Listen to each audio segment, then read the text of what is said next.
Hey everybody, it's Peter, and this is the 2024 KTM 1290 Super Adventure R. This is essentially top of the line, although I'll make an argument that a couple things aren't top of the line on this in KTM's lineup, but there's a reason for that. So this bike is a fully capable tourer, a fully capable off-road bike, all in one, and it's big and it appears to be intimidating probably to you on video, or maybe to you on video, and definitely walking up to it in real life. But one thing that kind of amazes me about this bike is it's really not that intimidating. Now, I want to point out this is not a beginner bike, but it's much more rideable, much easier to handle than I ever thought it would be in all kinds of situations. So in this video review, what we're gonna do is we're gonna try to show you a number of things that the other videos aren't showing you, but we're also gonna focus on some of the practical details of this bike that affect you as a owner and a rider. So if you just need a spec sheet review, KTM's website's got a lot of specs there. You can compare spec for spec, that kind of thing. I always advise never buy a bike purely on specs. You wanna talk about some of the things that matter to you, and hopefully we can do that in this video. Now, I'm filming here at McLean Sports. McLean Sports gives me complete access to their entire vehicle lineup. So if you want to check this out, they're in New Brunswick, but they also, because they give me complete access, if you have questions about this bike or anything in the lineup, I get to come back to these bikes again and again and again to make sure that you have the answers you need. So don't be afraid to ask your questions. Let me know the kinds of things you want to know. If I don't get to you in the comment section, which I try to do my best, I can definitely come back for future videos and make sure we get you all the answers you need. So there's your reason to subscribe. It's not just KTM's, there's all sorts of brands in this channel. And do me a favor, hit an extra like, leave a nice little comment for McLean's for giving me access. Always helps me out. All right, let's get started with this bike.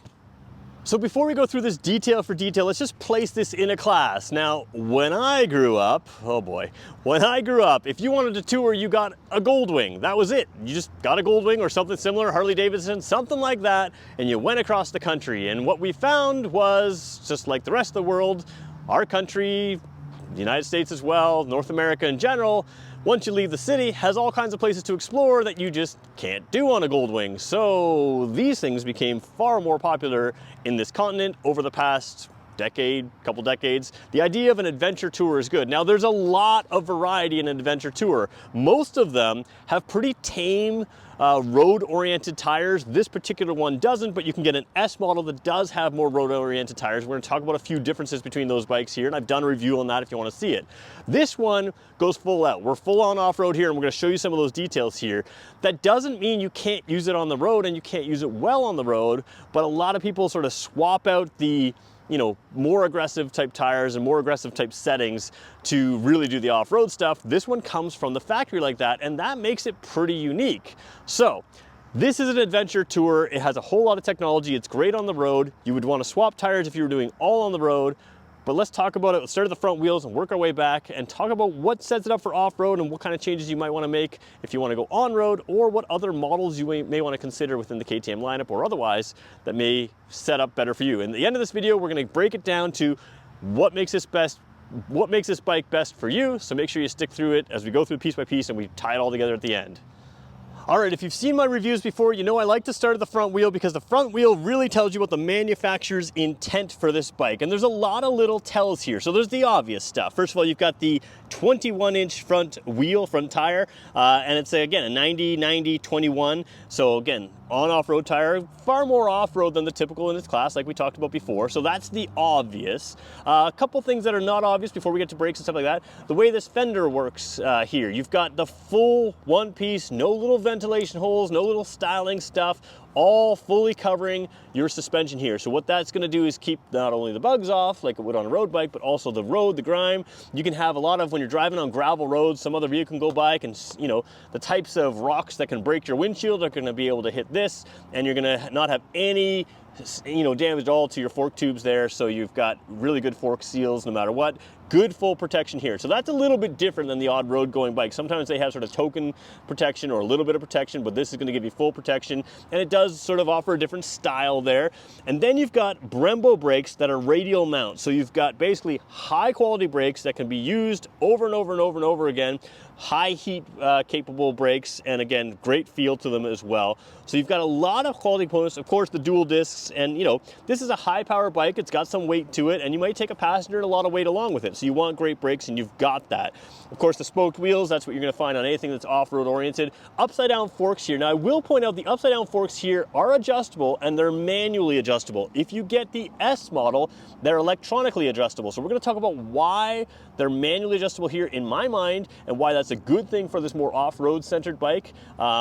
You know, versus the manual or versus the automatic one. The other thing you can sort of see back there, this is a full skid plate there. It's not plastic. Some bikes put on plastic and you have to upgrade to the aluminum one. This one's aluminum one right off the bat. So let's move back. We'll talk about the heart of this bike and some of the practical advantages there. So taking a look at the heart of this bike, this is the 1290, the super engine, the super adventure engine. This thing has a lot of power.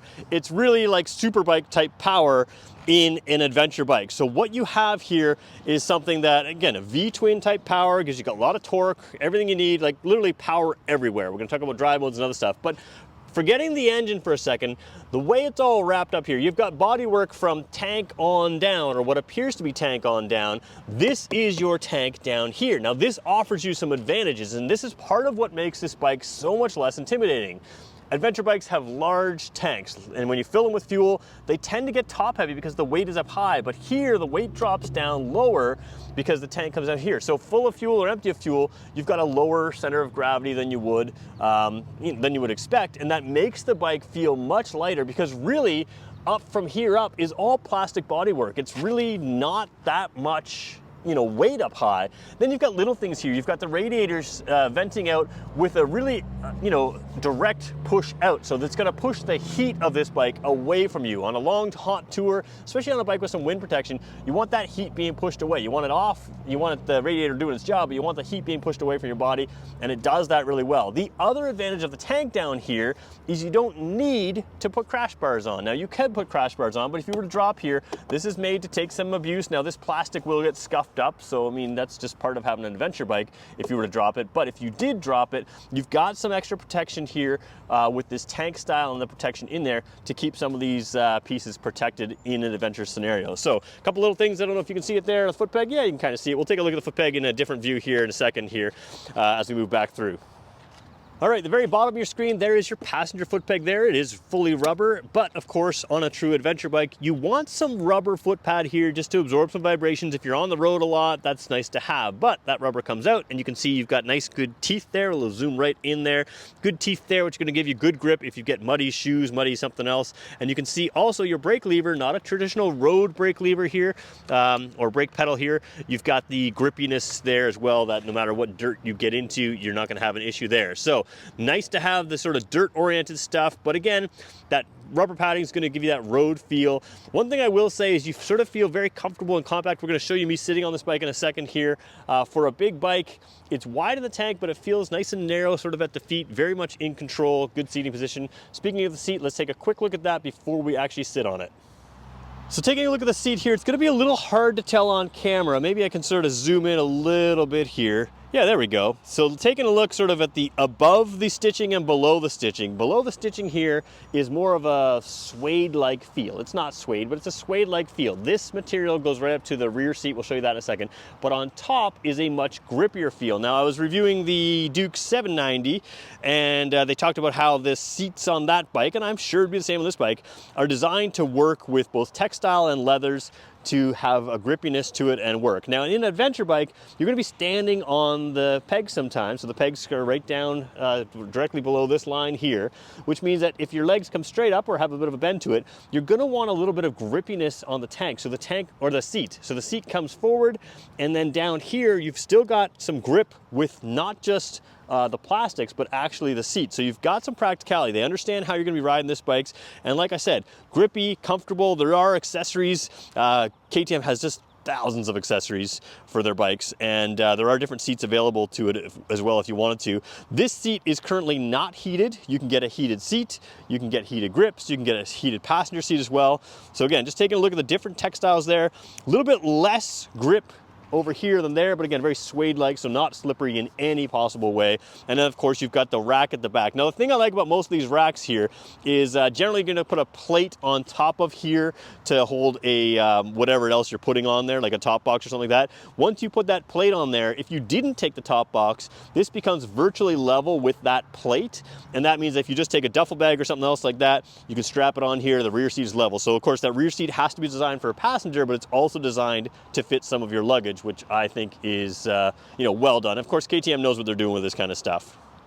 Jumping across this bike, this is where, again, some of these bikes can feel intimidating. They can be really high. Now, this one's not really an exception, but it's not that tall. So let's just jump across here, and you can see that I'm about 6 feet tall, and this is sort of par for the course. So a lot of time you can look at the spec sheet of a bike and say, oh, that seat's too tall because I sat on one and this one's taller and whatever. So one thing to keep in mind is the spec sheet only tells you the height. It doesn't tell you the width, and it doesn't tell you the width for where you want to sit. If I sit a little forward, it's a little narrow. If I sit a little back, it's a little wider. But you can see here, I can not quite flat foot if I push, but it's really not that intimidating. It's, a gentle thing for a proportional 6-footer. Now, of course, if you are shorter than me, it's gonna feel taller for you. It's gonna be taller for you. So you have to decide what you're used to. But if you're generally looking in this class, you can probably handle this.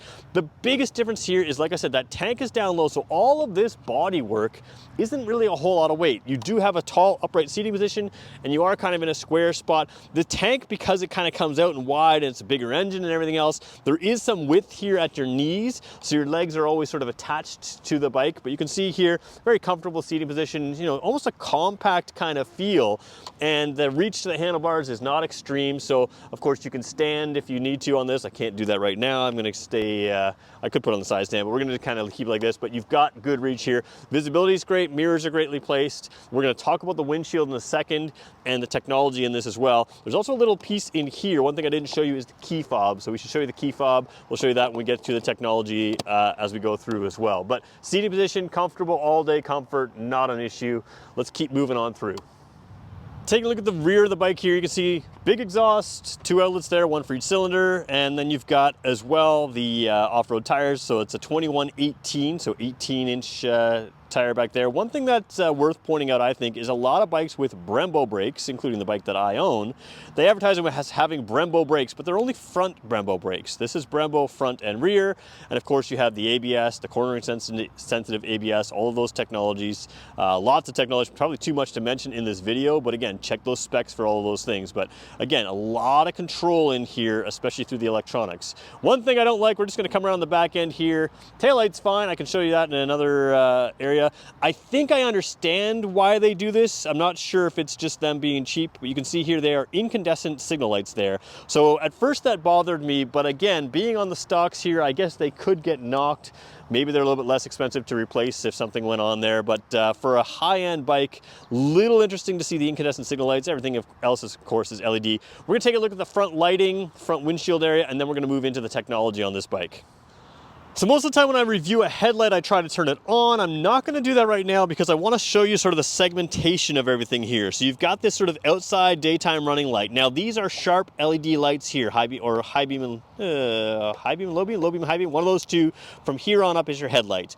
And what you have here is, with those sharp cutoff type beams, sometimes lighting up the road signs, especially the highway signs above you, actually this daytime running light takes care of doing some of that stuff for you.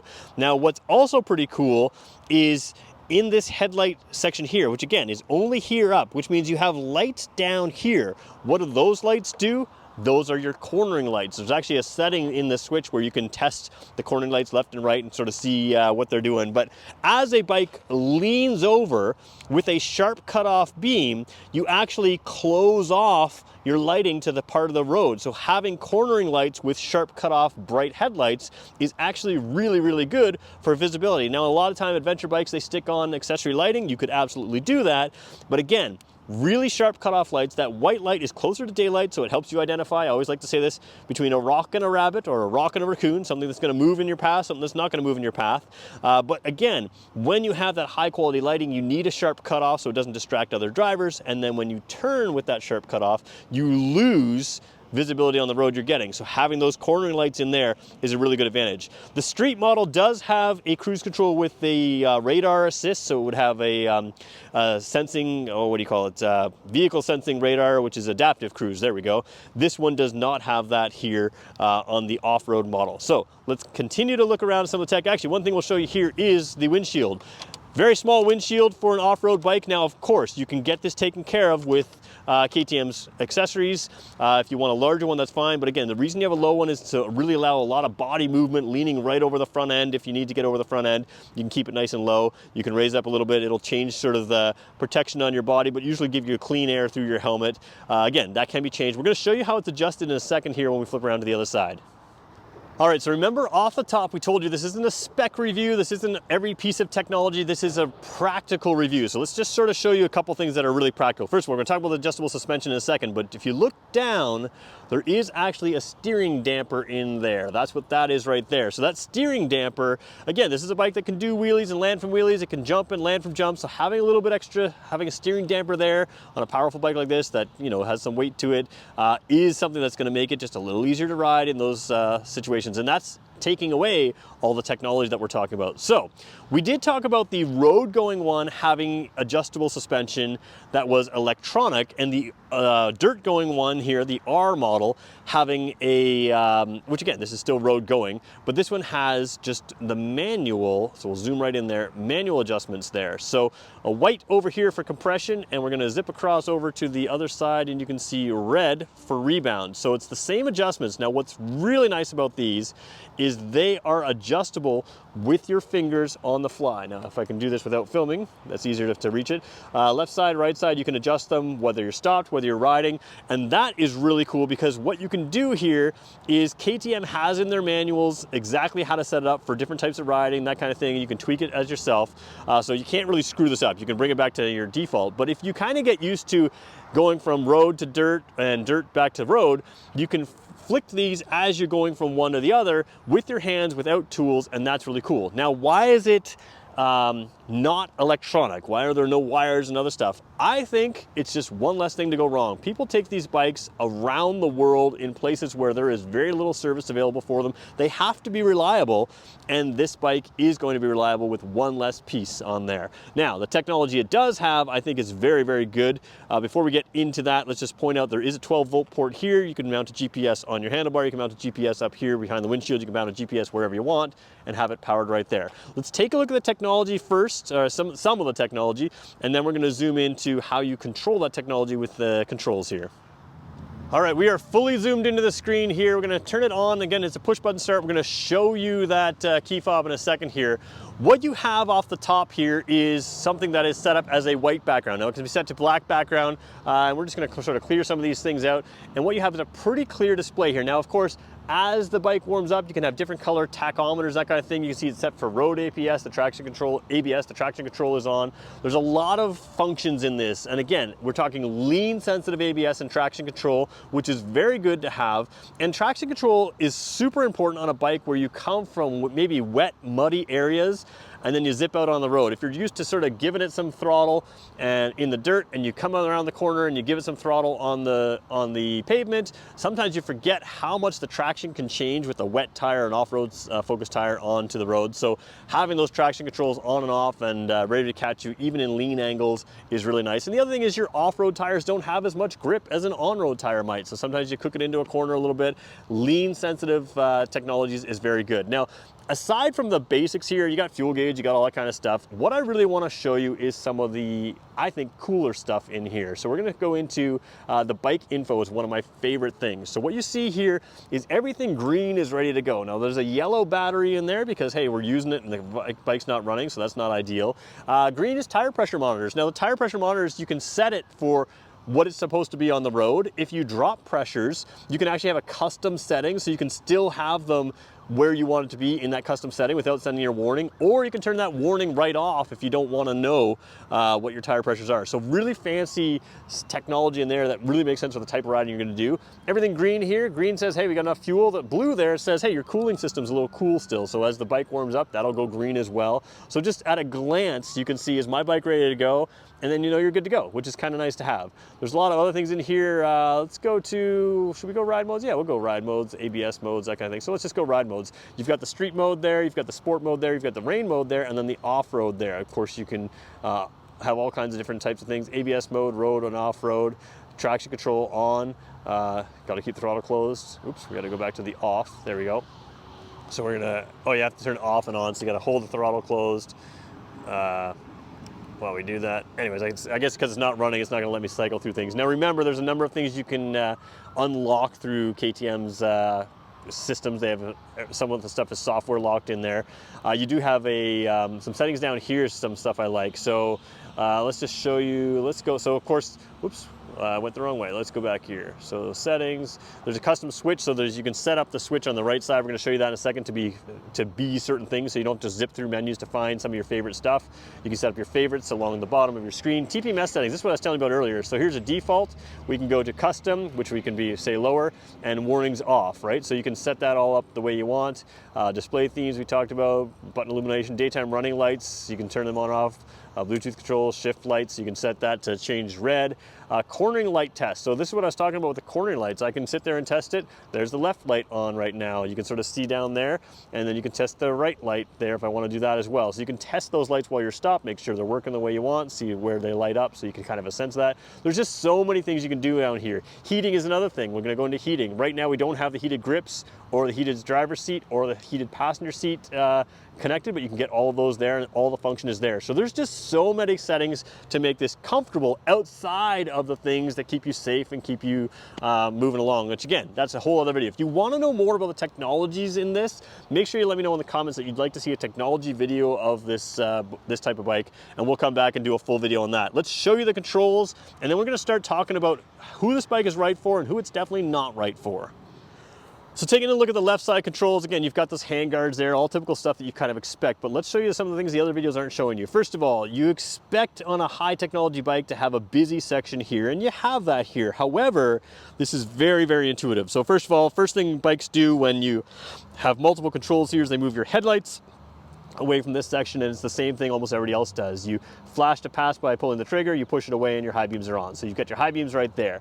Now this menu system is what I was using to go through the menus. KTM's menus are very good, and for the most part, they can be adjusted while you are riding, including a lot of things that other bikes lock out. So it's kind of nice, you know, it could be a distraction, but they're saying, hey, we trust you to adjust your bike and do your thing. So you can adjust this, and that part of the reason I think they allow you to do that is this is very intuitive, and if you know what you're doing with your bike, you can do it very quickly. So the menu item goes in here, you have the way to move up and down and around, that kind of thing, and then the back button is there. So the back button and these buttons are all part of those menu items. You've got your cruise control up top here, and then you've got your resume and your set. There's a trigger down there for a set and a push button there for a set there on the trigger, resume on the thumb there, and then signal light and horn right there. So everything is easily within view. I don't have massive hands. I'm very comfortable here. You do have adjustable clutch lever here as well. So adjustable clutch lever, brake lever are nice because it's not just about where or how big your hands are, but it's also about where that grab point is. Now the other thing is this does have a quick shifter available, so you only really have to use the clutch to go to get going, and then of course you can go quick shifter up and down. So controls, high marks for KTM here. They do a good job. Now why don't we just keep it in the same shot here? We're going to come wide angle. I'm going to show you over here. This is where I've put the key for my demo today, and this is probably where you'll put the key unless you put it in your pocket, but it is just a keyless fob. So you know, some people aren't really used to this, but that's what it is. You can keep it in your pocket. For now, I'm going to keep it in here. In this little packet here, if you put your phone in there, it is soft mounted. You can see I'm putting sort of marks in there with my fingernails there. It'll all sort of bounce back as it goes in, but it is sort of a soft mount, so you're not going to have anything rattling. It will protect your phone or your key or something like that. Over on the far side there, because it is, you know what? Let's just go at a different angle and show you that one from the other side. So throttle side, what I was going to say is because it is keyless start, you have this button, which will sort of turn it off there, which is what we just did there. And then of course you can unlock it and then start it up there. So just tap that, hit your start button. Start button doesn't need to be held down. You can just tap it, it'll stay going for you. But that's your kill switch down there. You do, of course, on an adventure bike, have your hazard lights or four-way flashers, whatever you want to call them. I do think that's an important thing. And remember, there's that custom switch. So there's a pull towards or a push away C1 or C2. You can save some of the settings that you want. So if you want to adjust your ride mode or something like that, whatever you want to set up in the settings, you can save that setting to a custom switch. So on your mode here, instead of digging through the menus with your other thumb, you can just tap that forward or tap it back for two settings that can be saved to your ride mode. So a lot of cool technology here that actually makes this bike less intimidating than you would think, given that it has so much technology. So again, there's a whole lot more to show you on this bike, and I'm absolutely willing to come back and do a different type of review on it if that's what you need to know. But I think what we need to determine now is this bike right for you or wrong for you? And I have some opinions on this. So one of the opinions, I think, is a lot of people will say, oh, I only want the off-road tires if I'm going to spend 90% of my time off-road. So sometimes tires are like 90-10, 90% on-road, 10% off-road. What I like to think is, where are you the least confident? So if you drive this bike 80% on the road, but 20% off-road, and you need that extra confidence off-road, this is going to be a great setup for you. You're going to wear the tires a little bit quicker on the road, that's part of the deal, but you have the best traction possible when you're in your least confident areas, which may be off-road. So if you're someone like me, that may appeal to you. I have a lot of road biking experience. I don't have a lot of adventure bike, truly heavy-duty off-road experience, so having the better tires off-road, even if I did 90% of my driving on road, I may still want tires that are a little bit more aggressive for that 10% I go off-road. But reality is, that's not who this is for. It's not for a 90-10 rider. It's for somebody who wants to go everywhere and knows you're gonna hit some dirt or some trails or whatever else you're gonna hit. And that's what this bike is for. So if you like a lot of this bike, but you're not really gonna go crazy off-road, because this thing's crazy off-road, there is a more road-going version of this bike that can still take you down those gravel roads, those potholed roads and that kind of thing, and that's the S version. So that's something worth considering. The other thing is KTM makes a lineup of smaller bikes. There's an 890R, which is just as aggressive as this, a little bit lighter again, and then there's the 790, which again steps down some of that aggressiveness, good for on-off-road, but is still one of the most off-road worthy adventure type bikes in that class. So you can move yourself down and keep a lot of the key technologies. If you're looking at this bike, you really need to decide, do I need a 1290 engine? Do I want the 1290 engine? It is a lot of power, it's gonna have a lot of speed, and it's gonna be a bigger bike. Now, the flip side is, maybe you're thinking I'm gonna go with the 890, but I want this because the 890 is easy to handle.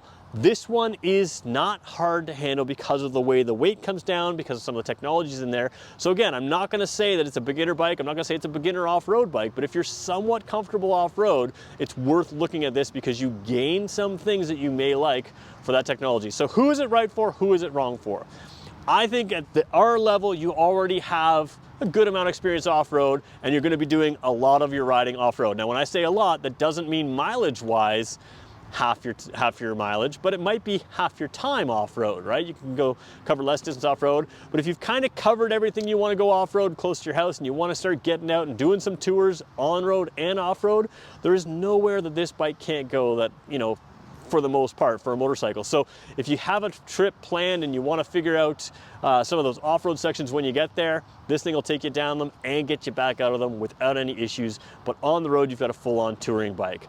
Make sure you check KTM's accessories for this bike, because again, adding luggage, adding a whole bunch of features, things like the heated seat, the heated grips, the heated passenger seat, those are all things that don't show up just looking at it in the showroom, but you have to check the accessories to make this bike yours, and talk to a good salesperson. They're gonna help you decide what kind of riding. The biggest thing with a bike like this, be honest with what kind of riding you want, and you're gonna find the bike for you. So thanks everybody for watching this review. Like I said, lots more to review on this bike and other bikes. If you wanna see a different style of review of this bike, just let me know. We'll do something completely different to cover some of the things that I didn't cover in this one. Thanks for watching. If you made it this far, do me a favor, hit that subscribe button, like, comment, positive comments are always great. We'll talk to you in the next one.